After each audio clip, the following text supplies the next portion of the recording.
لو انا عاوز افرق ما بين وش التربينه ووش الكمبريسور، عاوز افرق بين المواصفات.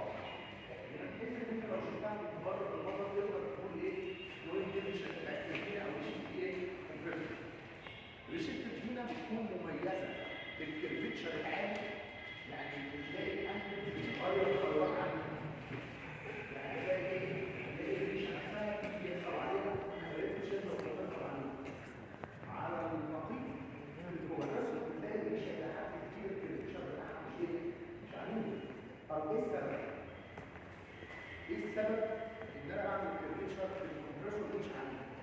اعمله كيرفتشر ما بيكونش بالشكل بتاع التربينه. تلاقي الريشه بتاعت التربينه عامله كده مثلا تقاوم بتاعها كده، تلاقي الريشه الكمبريسور ايه عامله كده. ليه؟ لان الكمبريسور زي ما احنا قلنا امبارح انه بيعاني من حاجه اسمها الريفرس بريشر بريدنج. الريفرس بريشر بريدنج ده بيزيد مع زياده مين؟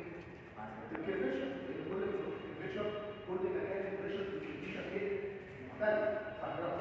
وبالتالي انا عندي فرص حدوث السيبريشن اكتر. وبالتالي انا بخاف من العمليه دي. عشان كده ده عدد مراحل كتير في الاكسل كومبريسور. صح كده؟ بس ما تزودش الكيرفتشر. لانك انت ممكن تزود الكيرفتشر وتعمل ايه؟ تقلل عدد المراحل. ما هو خلي بالك الكيرفتشر ده هو اللي هيسمع في مين؟ هيسمع في البريشر ريشيو. صح؟ فانت لو عايز بريشر ريشيو عالي يبقى الكيرفتشر ايه؟ عالي. او الريشيو بتاعه على فين؟ رايح في الارض. صح؟ عشان كده بنلجأ للمالتي ستيج اكسس كومبريسور عشان نحل المشكله دي. كمان مش التربينه بتكون سميكه، لان المفروض زي ما انت عارف ان التربينه دي بتكون عليها لون ناتج من الضغوط وناتج من درجات الحراره. وعلى سبيل الكمبريسور لحد كبير بيتعامل مع درجات الحراره مش قليله، ولكن مش بنفس الدرجه ايه؟ التربينه. صح؟ يعني التربينه انت بتتكلم مثلا في الستيل تربين بتتكلم في 20 سيليزيوس واحده 500 و 550 كمان، واحيانا بتوصل 600 سيليزيوس. بس 600 سيليزيوس دول لما بخش على التربينه انا مش هتحمل درجات الحراره على الرصيف مثلا الجاز تربين. لا، درجات الحراره عاليه الارقام دي. تمام؟ وبالتالي برضه الريشه التربينه لازم تكون سميكه شويه على ريشه الكمبريسور. حاجه ثانيه لو انت بتبص على المسج جنريتور رياكشن، فاحنا عارفين ان التربينه المسج عباره عن نظري، لكن في الكمبريسور يبقى العكس. يبقى المسج عباره عن ايه؟ يبقى المسج عباره عن دي حاجات كده اساسيه. انت لما تشوف ريشه التربينه تقدر تقول والله يا جماعه دي شكلها ريشه، ولو الريشه دي ريشه الكمبريسور يبقى ريشه يبقى واضح عليها. يعني انت اتمنى لو في يوم تكونوا فاضيين فيه ممكن اوديكم معمل وشوفوا الريش.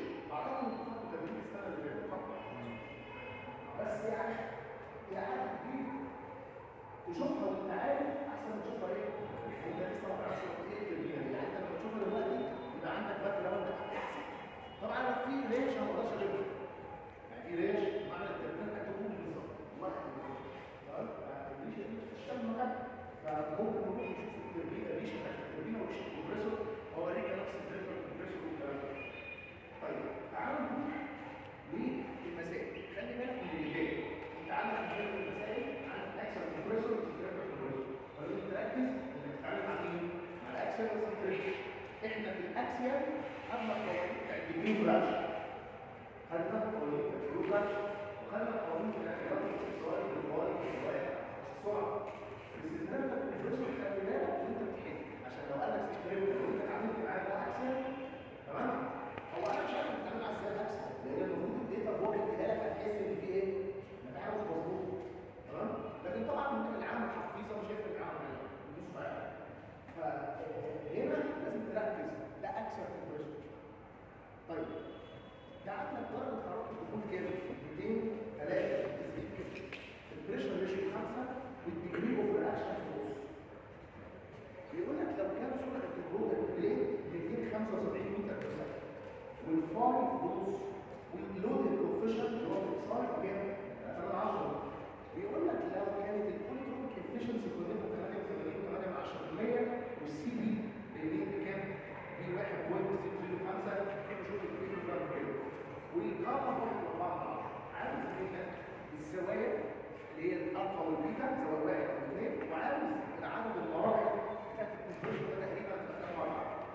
مع العلم ان بيقول لك اعتبر التسليم ان المراحل كلها ايه؟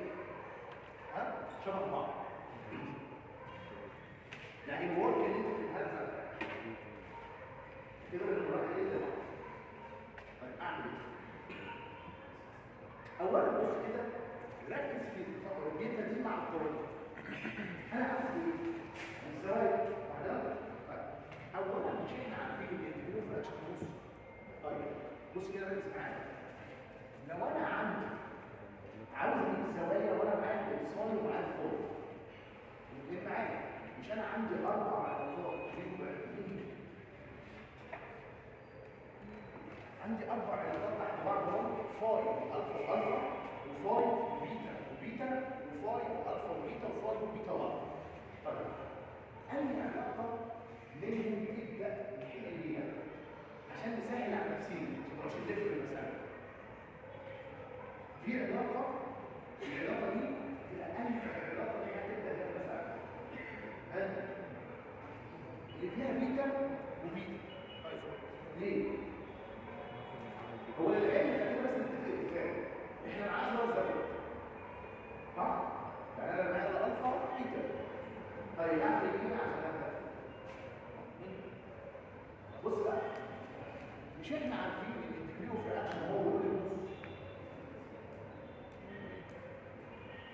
ما هو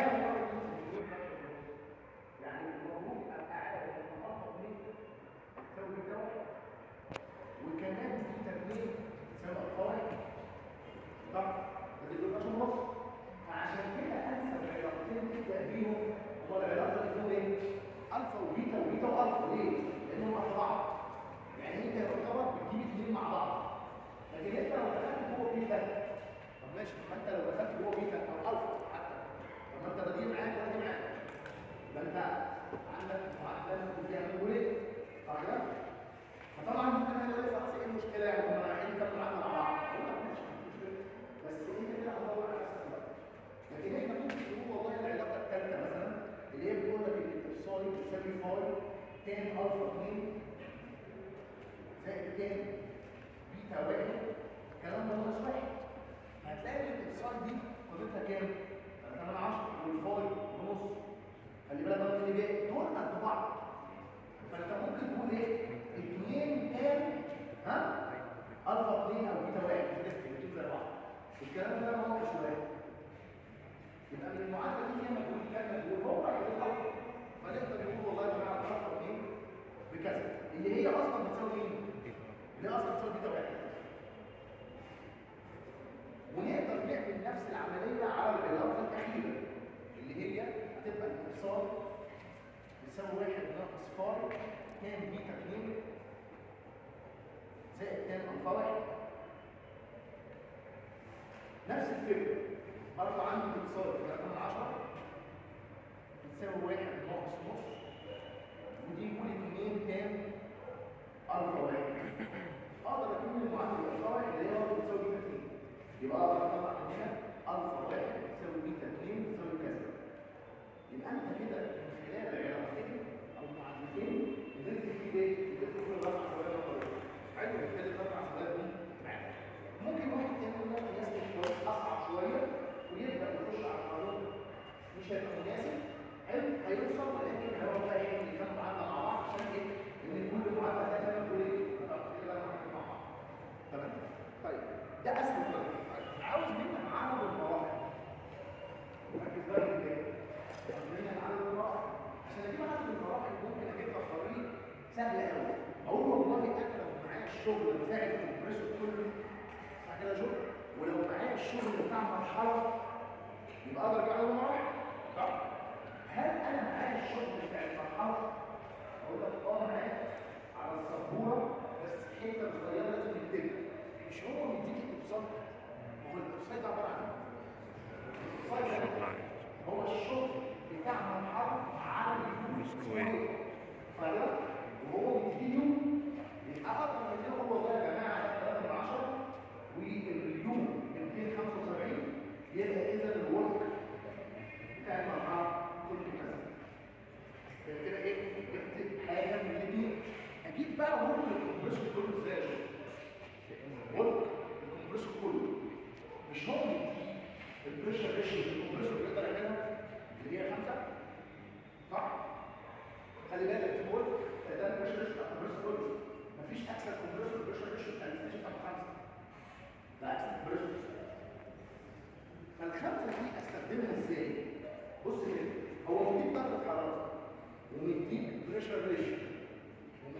الكترونيك وبيديك سي بي وبيديك جوده. يعني اللي بيقول لك يرجع للقوانين الايه؟ القديمه بتاعت الشبكه الاولانيه. لكن بتقول ايه بقى؟ حد فاكر؟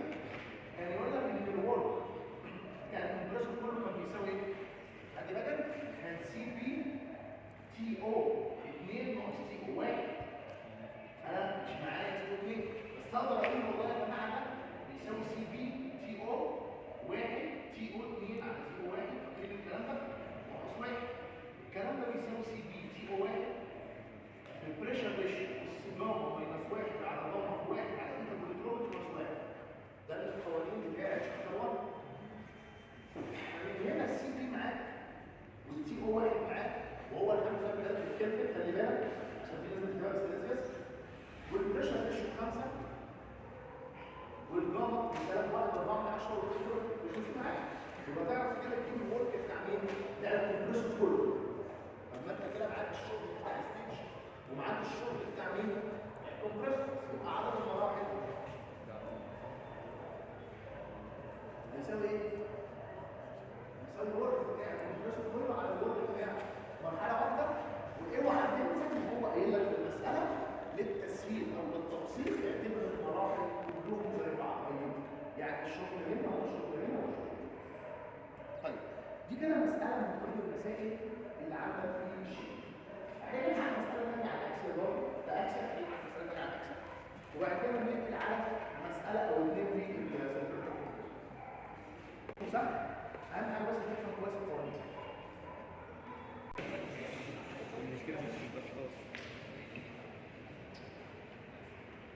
المساله دي رقم 4 هي اكسل برضه. بيقول لك تي او 1 ب 290 كلفن تي او 1 ب 1 بار وفرق درجات الحراره بين الكولوم وبين الكمبريسور 24 كلفن. الام دوت بكام؟ دي 22 كيلو جرام لكل ثانيه والسي اكس 155 ونص متر في السكند. والام خلي بالك اللي جايه 152 ريفوليوشن بير سكند بالمنت. اليو ب 205 والار بيجي في الاكشن في النص. وعاوز منك الانجلز برضه عاوز منك الطاقه وعاوز منك ايه؟ وعاوز منك الار بين الريديوس بين وعاوز منك ارتفاع المشي. الانجلز ده كده ازاي؟ ار بين ريديوس بين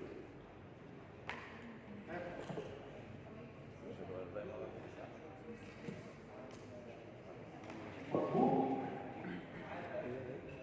بص يا باشمهندس بيقول لنا ايه؟ بيقول لنا السي يساوي واليوم صح؟ يبقى اقدر اقول ان الفورم يساوي سي ساين جبنا الفورم والافصال صحيح؟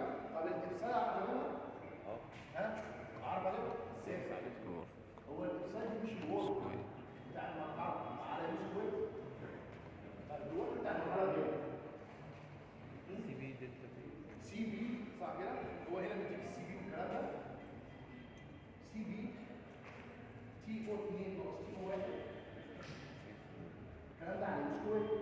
خلي بالك بقى من حاجه تي او 2 ناقص تي 1 ده اللي هو الدلتا تي او فرق درجات الحراره الثاني اللي هو 24 كيلو واليو سكوير معاك والسي بي معاك. يبقى انت هتكتب الافصال وعلى الافصال خلاص بقى انت معاك الافصال فوق. رجعت المساله بتاعت مين؟ بتاعت المره اللي فاتت. لان هو كمان هنا بيديك الجروف اكشن كمان بجنب ونص يعني نفس الفكره اللي برضه عندك الالفا 1 بتساوي بيتا 2 والبيتا 1 بتساوي الالفا. يبقى ده في الأول. طب عايز منك الار بي الريديوس بين وعاوز منك ارتفاع كده ازاي؟ مش هو بتيجي اليو يا باشمهندس؟ اليو دي بتساوي ايه؟ بتساوي باي دي ان دي يو مين يبقى دي مين على 60. بس خلي بالك بقى هو في المساله دي مديك كميه 52 هي الان على 60 على طول. عشان ما تكتبش ده 52 على 60 لان احنا بنكتب القانون بتاع باي دي ان على 60 خلاص. ال 60 دي هي 60 تحويل عشان تكتب فوق السرعه الدورانيه مش هتكمل. ما تجيش انت تسمع 60 تاني هي خلاص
الار.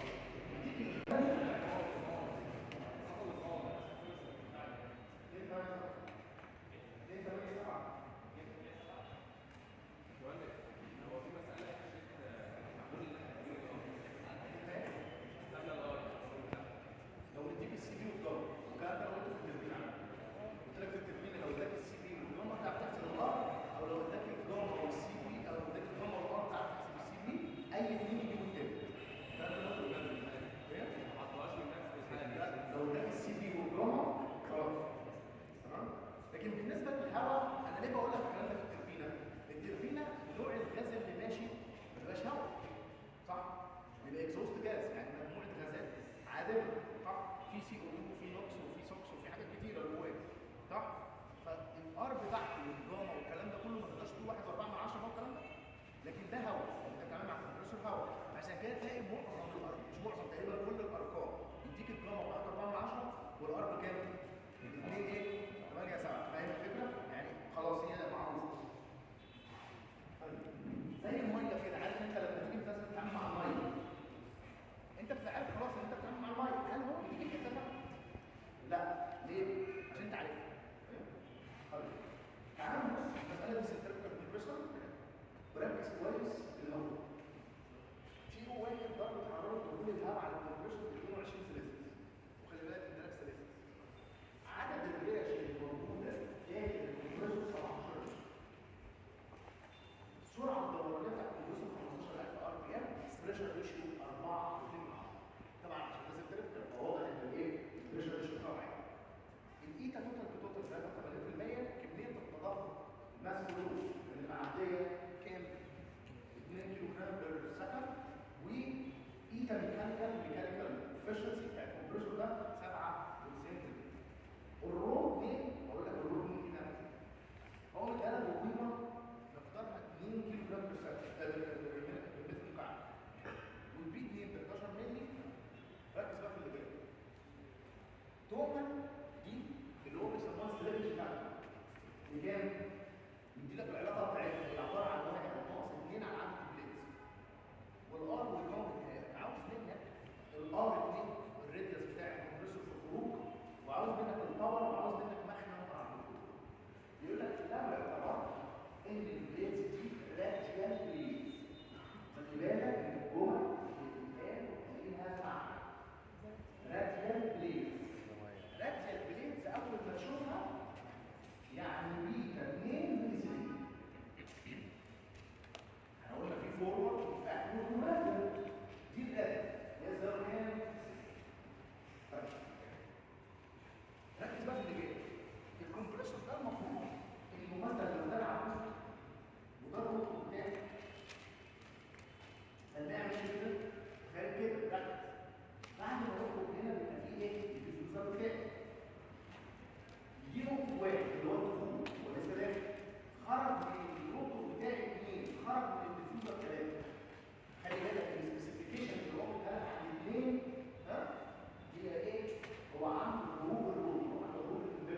المركبه الحقيقيه من المركبه الايدل، ولكن بيعمل لي انا مشاكل ايه؟ مشاكل اخرى. عشان كده بحافظ على عدد الريش على حد معين بحيث ان انا ما ابداش ايه يحصل لا قدر الله بلوكج مثلا، او يحصل ان الماء في احتكاك عالي جدا ما بين وبين الريش، وده غير مرغوب فيه وده غير مرغوب فيه.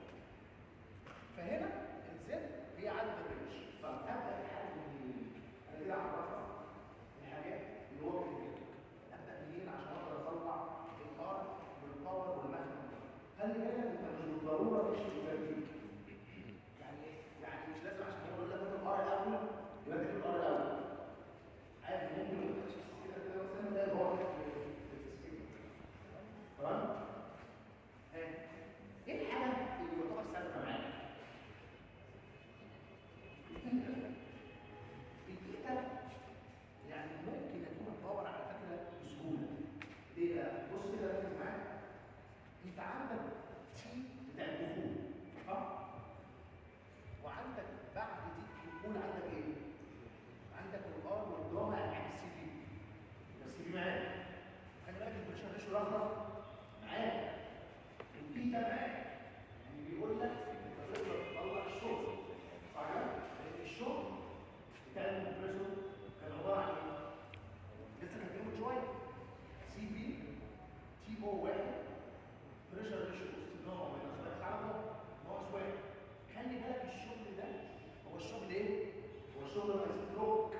عشان تجيب الاكشوال او تجيب الكفاءه الاجماليه اللي هي بيتا توتال اللي هي تمام 83%. يبقى على 83% او على الكفاءه اللي هي ايه؟ توتال. الشغل ده يا باشمهندس هو مش الشغل اللي الشغل ده هو الشغل اللي عند الديلر معروف. اقول لك خلي بالك الروتور ده كمان في راكب على عمود كبير وفيه كارتة باور صح؟ فانت عشان تجيب الورك ده الورك بتاع مين؟ بتاع الكمبريسور. عشان اجيب الباور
هو مش هنا عندي في الحاله دي، خلي بالك بقى عشان الحته دي فيها لعب.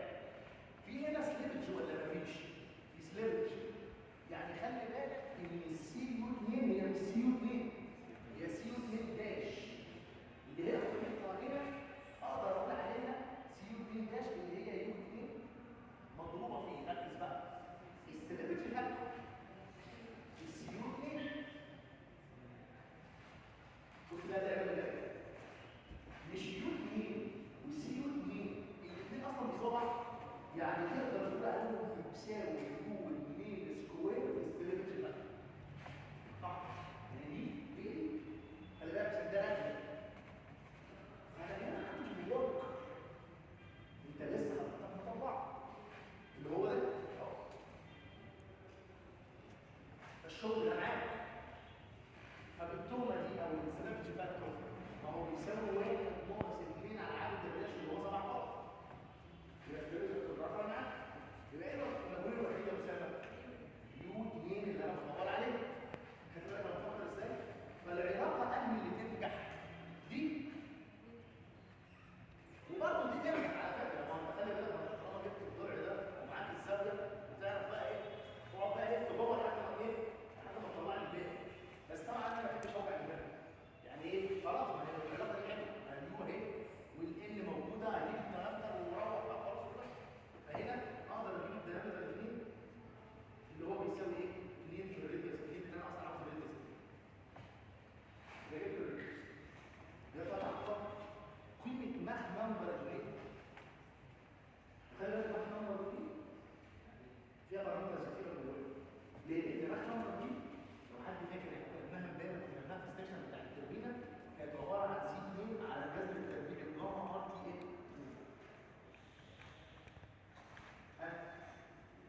طيب ركز بقى. الجاما والار ما عنديش مشكله. طب السي 2 في ايه؟ فين السي؟ مثلث. ايه السي 2 ازاي مثلث؟ بص كده، جنبك دلوقتي معاك السي ومعاك السي يو او اليو، يعني معاك دور والزمن 90. لازم معلومه ثانيه. مش انت معاك السي ار؟ سي ار 2. سي ار 2 معاك ليه؟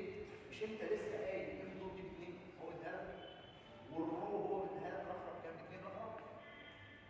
ويقول معاك ده انت جاي تعرف دي سي ار 2 ولا لا؟ يعني السي ار 2 بيفضلها ده معاك بيقول لك اعرف من خلال الثانيه الخطاب دي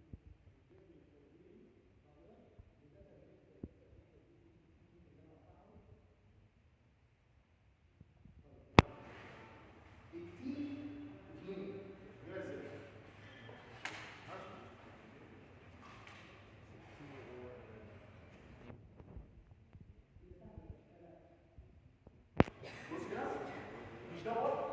الورك ده اصلا بيساوي سي بي تي او 2 ناقص تي 1. صح؟ طيب الورك معاك، السي بي معاك، تي 1 معاك بتاع سي 2 كده. كويس.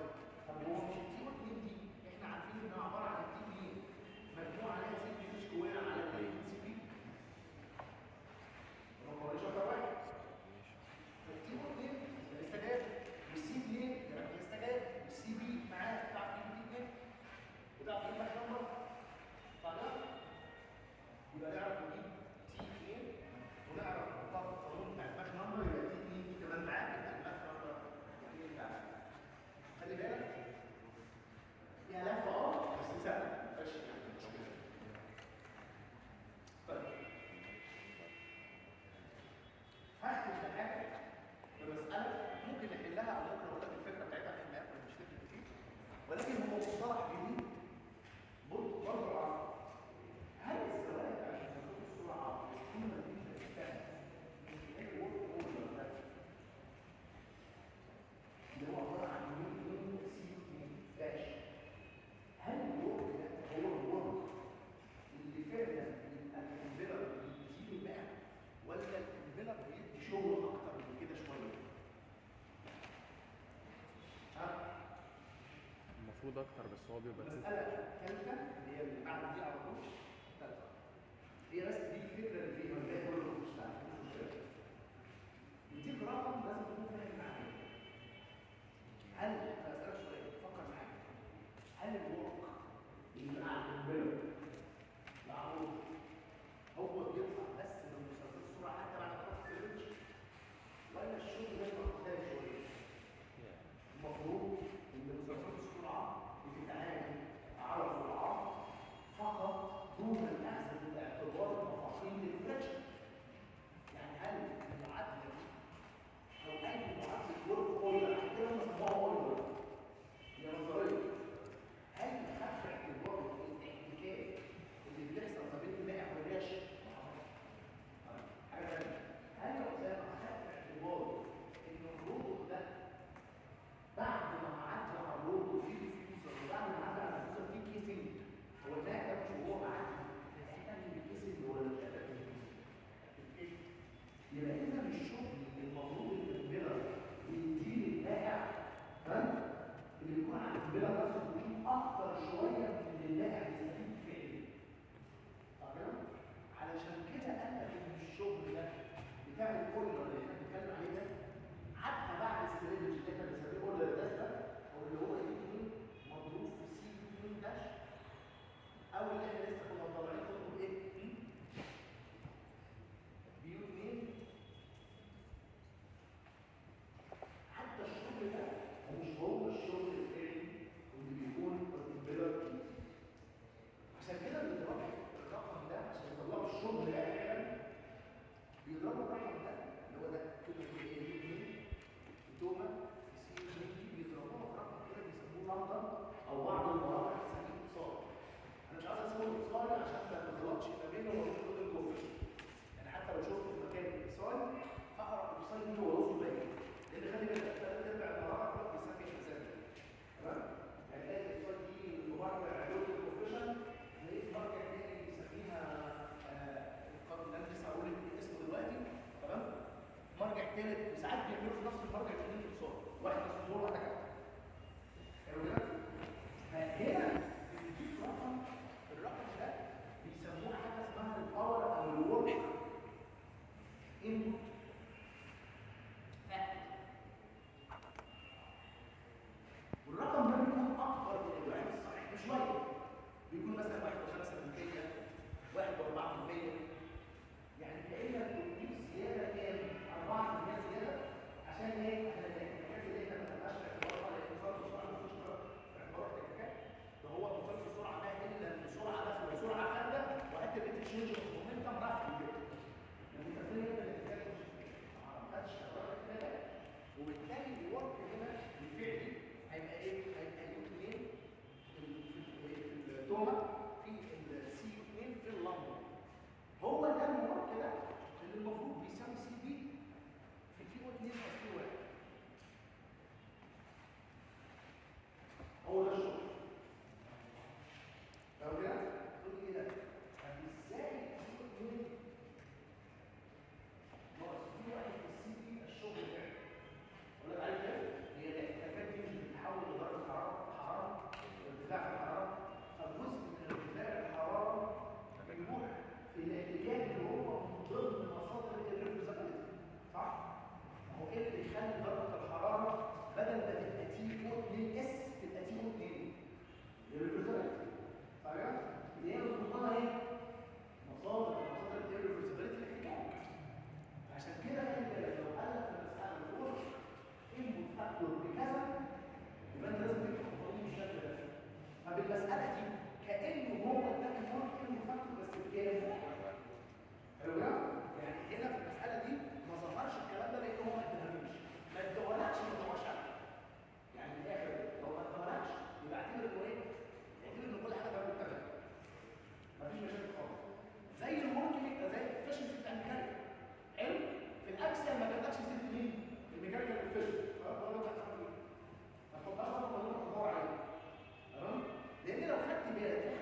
بعد كومبايند وبعد ولا حاجه تطلع حاجه 50%. وهكذا برضه قلت لك مثلا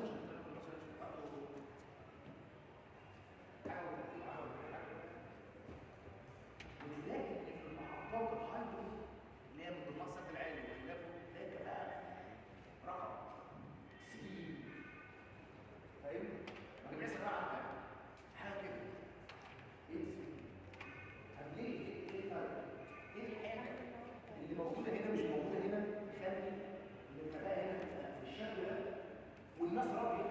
خلي بالك الناس راضيه بالظبط، وهنا الكفاءه حاجه مش ايه. الجهاز تحت الكمبريسور عشان اشغل التوربينه، لكن في السد العالي اللي بيشغلها مثلا هو فرق الضغط بتاع المايه مثلا في الهيد مثلا. انا ما اتكلمتش عن ايه مصدر الطاقه، هل الطاقه متجدده ولا طاقه غير متجدده، وهل انا بدفع فلوس في الطاقه ولا لا. انا بكلمك على الافشنسي، انا ما كلمتكش عن مصدر الطاقه، انا بكلمك على الافشنسي. قدرة الماء قدرة الماء نفسه ان هو يقدر لا القدره نفسها ما هو زي ما بتحرق هنا وهنا الماء بيغير المومنتوم بتاعته بسبب اما دي تربينه ممكن عشان المرات السيرفر بتاعها ليه؟ مرات السيرفر بتاعها ليه؟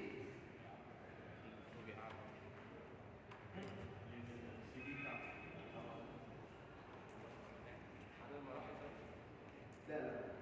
طيب انا هسأل سؤال، هي ايه حدود لو انا عندي 1000 او تلك اي رقم كيلو حراره داخل المنظومه، ده الطاقه اللي داخل، قول ان قيمتها 1500 جول. انا بدي اي رقم اعتباطي، رقم 1500 جول، هل الرقم ده افيلبل انه يتحول كله لشغل مع الاخذ في الاعتبار ان انسى اللصص دلوقتي عشان ما تدخلنيش جوه اللصص، عشان لو دخلتني جوه اللصص موجوده في اللصص اللي موجوده في الالكترونيك وموجوده في السيرفر اللي هو بيسموها الريفرسابيلتي، عشان معاك الريفرسابيلتي الريفرسابيلتي تبقى موجوده هنا. هي في الغاز اعلى بس مش بالدرجه اللي خلت الثاني حاجه 30% واللي خلت الثاني حاجه 60. هل هي الجول كلها افيلابل؟ خلينا نقول افيلابل فقط، افيلابل مش معناها انا طلعته، افيلابل يعني متاحين. عارف زي بالظبط ايه؟ انت معاك 10 جنيه دي الافيلابيلتي، انت معاك 10 جنيه صرفتها هو ده الشغل، حاجه ثانيه. انا بقول لك 10 جنيه هل كلها تقدر تصرفها؟ طيب هسال سؤال تاني، لو انا قلت لك ان دي الكيو اللي داخله الموضوع او الكيو الافيلبل المتاحه للتحويل لشغل كام؟ من 1500 ل 1500 كلهم ولا لا؟ 1500 دول خسروا ولا خسروا كام؟ مش كلهم. ليه؟ في جزء حرارة. لا انا بقول حرام. ال 1500 دول هم دول الطاقه اللي داخله المنظومه، الافيلبل بينهم بتكون كام؟ 1000. طيب هقولها لك الافيلبل، لو انا قلت لك ان البائع ده الكيو اللي داخله دي داخله عند درجه الحراره قيمه تي في 500 سيليزيوس او 500 كلفن، ودرجه الحراره بتاعت الامبيانت 300 كلفن، فالكيو دي الافيلبل هي الكيو كلها مضروبه في 1.60 بتاعت الامبيانت على التي بتاعت الفلويد اللي داخل. ده اسمه الافيلبل انرجي، ده المتاح انك تحوله. عارف ليه؟ عشان انت مرتبط بليفل معين لدرجه الحراره اسمه البيز ليفل بتاعك، او اللي بيسموه في علم الثيرموداينامكس الكيل ستيت،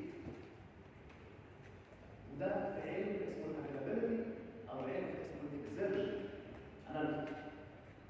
فالنسبه دي لما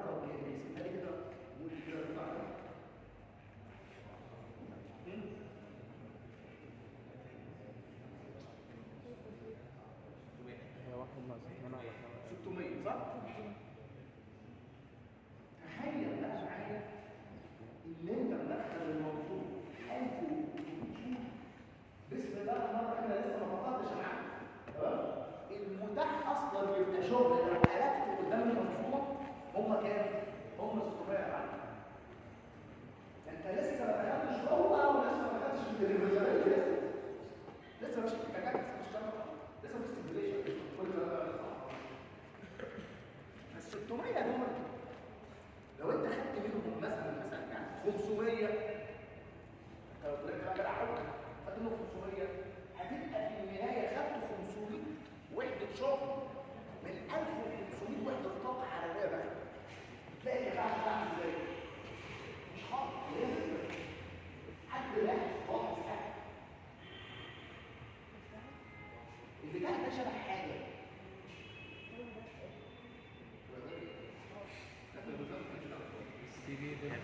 القانون ده شبه حاجه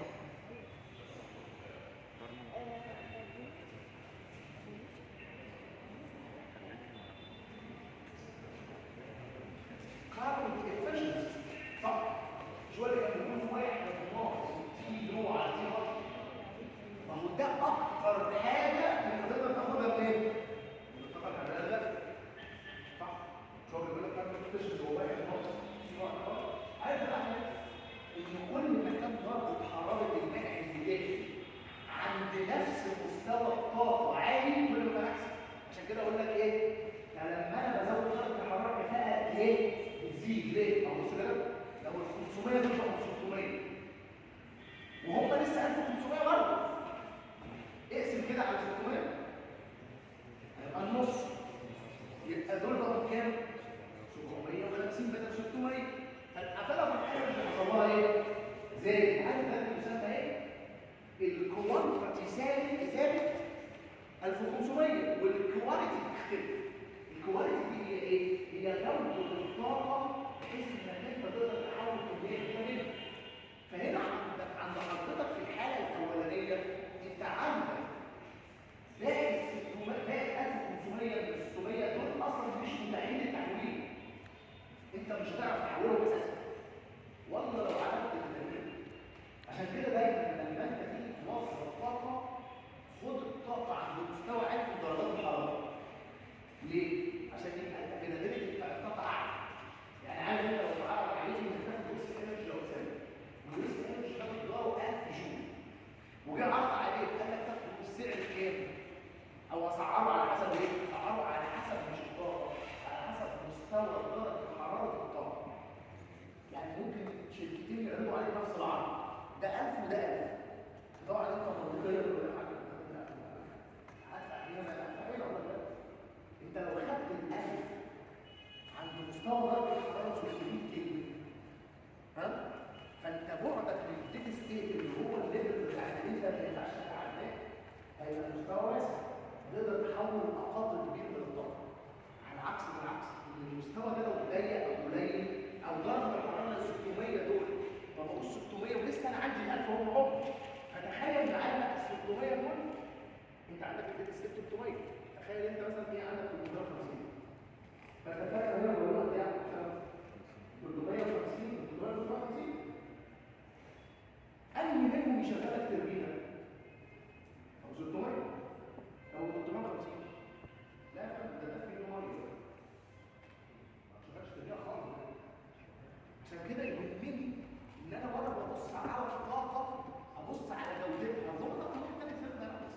هو القانون الاول في الثيرموداينامكس كان بيعمل عليه ميزان فقط اللي هو ايه؟ طاقه داخله طاقه خارجه، الكميه دي راحت هنا والكميه دي راحت هنا مجموعهم بيساوي كميه معينه ويا باشا الطاقه اللي هتخلص من عدم خلصوا. طب الطاقه جودتها ازاي؟ القانون الاول توقع او تخيل ان انت عارف ال 1500 كلهم تقدر ايه؟ تحولهم. هل الكواليتي بتاعهم يتيح لك ده؟ لا.